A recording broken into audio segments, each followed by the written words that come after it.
वालेकुम। Today we will study about introduction to chemistry.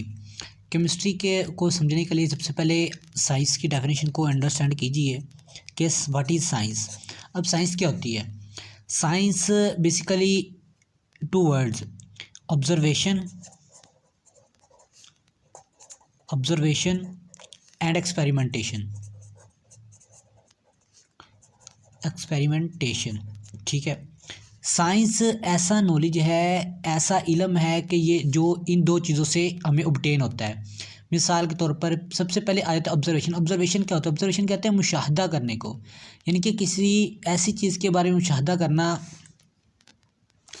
Observation यानी कि किसी भी चीज़ के बारे में मुशाहदा करना, यानी कि मिसाल के तौर पर ये अगर हम इस मार्कर के एग्जांपल को ही लें तो इसके बारे में मुशाहिदा करना, ये क्यों है और कैसे है, उसको हम कहते हैं ऑब्जर्वेशन।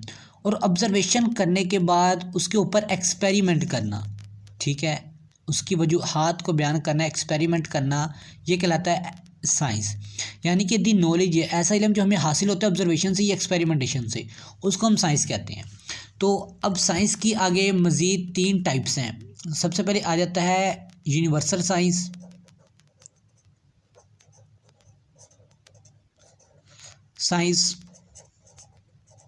ठीक है। उसके बाद आ जाता है सोशल साइंस,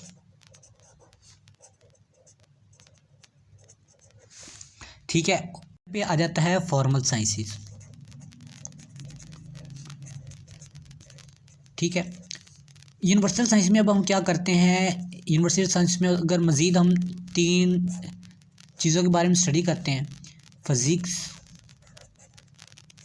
केमिस्ट्री और बायोलॉजी, ठीक है। बेसिकली हमारा कंसर्न जो है इसमें केमिस्ट्री के साथ है, ठीक है। उसके बाद सोशल साइंस में in which we study peoples and societies, यानी कि सोसाइटीज़ के बारे में हम स्टडी करते हैं। और फॉर्मल साइंसेस में in which we study logics के बारे में हम स्टडी करते हैं कि उनके चीज़ों के का लॉजिक क्या है, ये क्यों है और कैसे है, ठीक है। बेसिकली केमिस्ट्री के बारे में आज हमने स्टडी करना है। केमिस्ट्री क्या होती है? केमिस्ट्री साइंस की वो ब्रांच है जिसमें हम किसी भी मैटर की कंपोजिशन,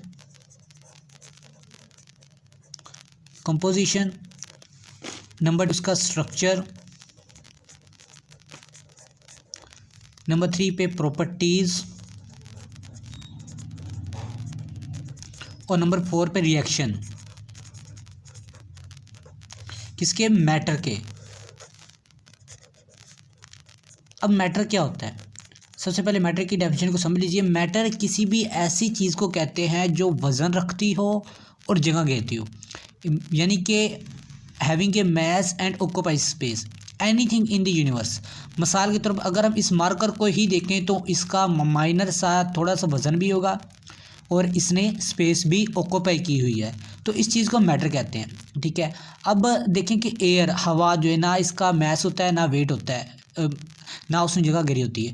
अगर हम इसको कंप्रेस करके किसी सिलेंडर के अंदर पैक कर दें तो उसका भी कुछ ना कुछ मैस होगा और वो भी स्पेस ऑक्यूपाई करेगी, ठीक है। यानी कि in simple word anything in the universe, कोई भी जितनी भी चीज़ें हैं, ठीक है, उसको हम मैटर कहते हैं।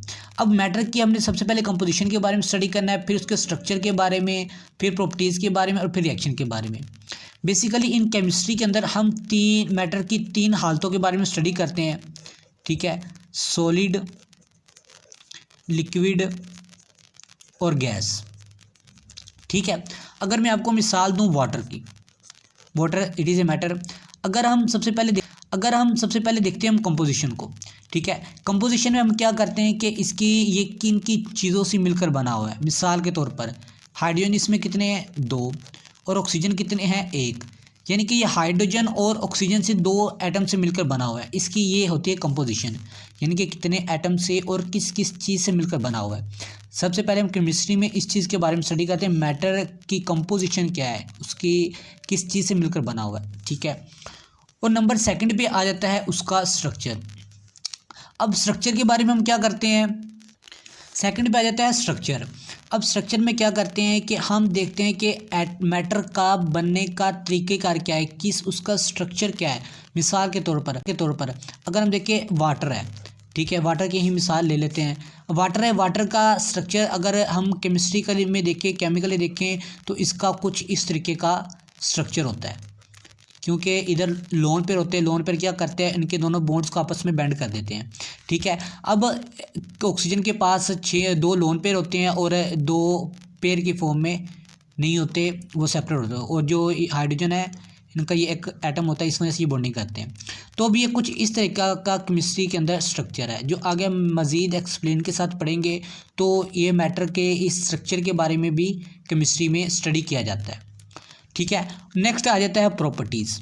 बेसिकली प्रॉपर्टीज़ की भी आगे मज़ीद 2 टाइप्स हैं। सबसे पहले आ जाता है फिज़िकल प्रॉपर्टीज़।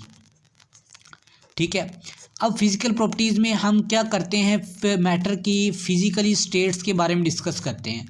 मिसाल के तौर पर उसका, अब पानी है, पानी को अगर हम वाटर की मिसाल देखें, अगर वाटर सॉलिड फॉर्म में है तो हम इसको क्या कहते हैं, आइस।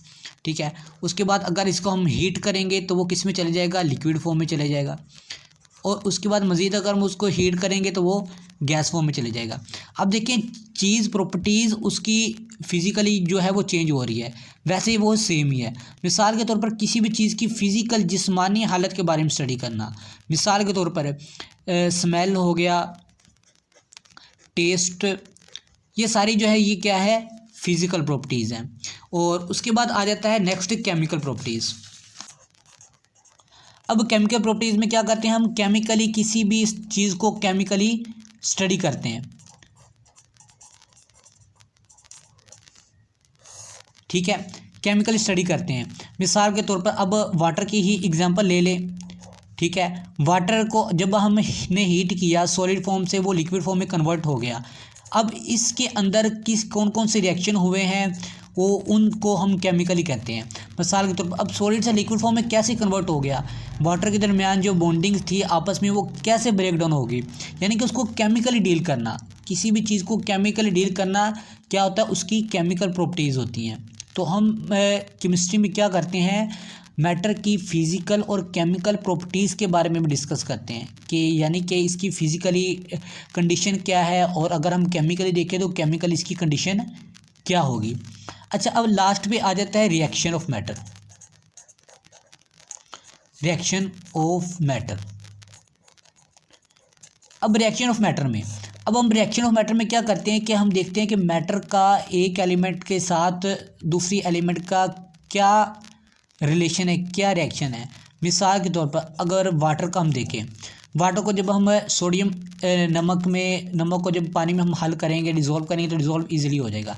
यानी कि इसके दरमियान पानी और सोडियम क्लोराइड के दरमियान क्या रिएक्शन है, वो आपस में इजीली डिज़ोल्व हो जाते हैं, हल हो जाते हैं। तो इस चीज़ के बारे में स्टडी करना क्या कहलाता है, ये केमिस्ट्री होता है। ठीक है, कितनी चीज़ें होंगी, 4। सबसे पहले हमने पढ़ा इसके कंपोजिशन के बारे में, मैटर के बारे में पढ़ेंगे, फिर स्ट्रक्चर, फिर प्रॉपर्टीज़, और लास्ट पे हम रिएक्शन ऑफ मैटर के बारे में। यानी कि बेसिकली अगर मैं केमिस्ट्री की होल डेफिनेशन के बारे में कहूँ तो दी branch of science which deal with the study of composition, structure, properties, chemical properties and reaction of matter is called chemistry. ठीक है, ये तो होगी केमिस्ट्री की डेफिनेशन। तो ये थे केमिस्ट्री की डेफिनेशन। अब हम देखते हैं कि केमिस्ट्री का हमारी डेली लाइफ के अंदर क्या रोल है। केमिस्ट्री को मज़ीद साइंस की ये ब्रांच है, इसको क्यों सेपरेट रखा गया, क्योंकि दूसरी साइंस की ब्रांचेस की तरह बायो और फिज़िक्स की तरह केमिस्ट्री ने भी हमारी लाइफ के अंदर बहुत अहम रोल प्ले किया है। अगर हम बायोलॉजी को देखें तो बायोलॉजी ने क्या किया कि मेडिसिन्स और उसके अलावा हमारी लाइफ को इतना इजी कर दिया कि हमें अगर कोई भी डिजीज़, कोई भी बीमारी अगर लगती है तो उसका फ़ौरन से वो उसकी मेडिसिन हमारे सामने होती है। फिज़िक्स ने क्या किया, हमारी टेक्नोलॉजी को मज़ीद इन्हांस कर दिया, इंट्रोड्यूस करवा दिया, ताकि हमारे लिए सफ़र के अंदर आसानी हो। अगर उसके साथ हम केमिस्ट्री को देखें तो केमिस्ट्री ने भी हमारी लाइफ के अंदर बहुत अहम रोल प्ले किया है। ठीक है, इसमें अगर देखें तो आजकल हमारी लाइफ में केमिकल्स के बगैर ज़िंदगी अगर हम इस तरीके से कहें तो मुमकिन नहीं है। मिसाल के तौर पर अगर हम अपने खाने की अशिया तक को देखें तो उसमें केमिकल्स मौजूद होंगे, हर चीज़ में केमिकल्स मौजूद होंगे। तो मज़ीद अगर हम केमिस्ट्री के बारे में डिस्कस करने के लिए हम इसकी मज़ीद ब्रांचेज़ को जो है वो अपने नेक्स्ट लेक्चर में डिस्कस करेंगे। तो तब तक के लिए अल्लाह हाफिज़।